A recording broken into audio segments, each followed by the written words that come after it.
দর্শক, স্বাধীন BD 24 Facebook লাইভে আপনাদের স্বাগত জানাচ্ছি পল্টন থেকে।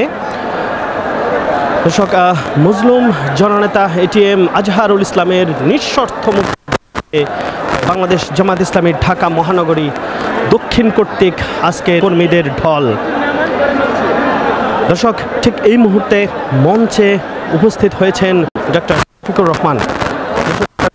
দেখানোর চেষ্টা করছি দর্শক, মানবতা বিরোধী অপরাধের মামলায় মৃত্যুদণ্ডপ্রাপ্ত জামাত নেতা এটিএম আজহারুল ইসলামের রিভিউ আবেদন শুনানি আগামী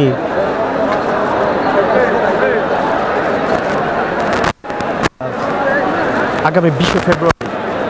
দর্শক, এই মুহূর্তে আপনাদের দর্শক লক্ষ লক্ষ জনতার ভিড় এখানে নাইট অ্যাঙ্গেল মোড় থেকে শান্তিনগর, কাকরাইল মোড়, বিজয়নগর মোড় এবং জাতীয় প্রেস ক্লাবের প্রত্যেকটি জায়গায় লোকে লোকারণ্য হয়ে আছেন।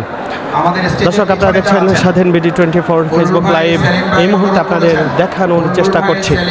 অনুরোধ করেছেন আপনারা স্টেজের পিছনে যারা আছেন মেহরবানি করে হাতের বাম দিক থেকে নাইট অ্যাঙ্গেলের দিকে চলে যান, আর যারা বামে দাঁড়িয়ে আছেন তারাও একটু পিছনে আগে ভাইদেরকে সহযোগিতা করুন। দর্শক, 2019 আপিল বিভাগ এটিএম আজহারের মৃত্যুদণ্ডের রায় বহাল রাখে।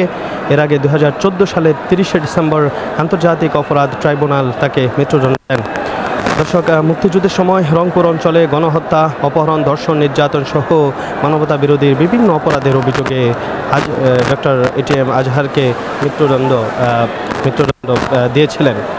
দর্শক, ফ্যাসিস্ট স্বৈরাচার সরকারের পতন হয়েছে প্রায় 6 মাস, তবুও কেন মজলুম জননেতা এখনও অন্যায়ভাবে জেলে এখন পর্যন্ত আটক আছেন? তারই প্রতিবাদে আজকে জামাতের লক্ষ লক্ষ নেতাকর্মী এখানে উপস্থিত হয়েছেন।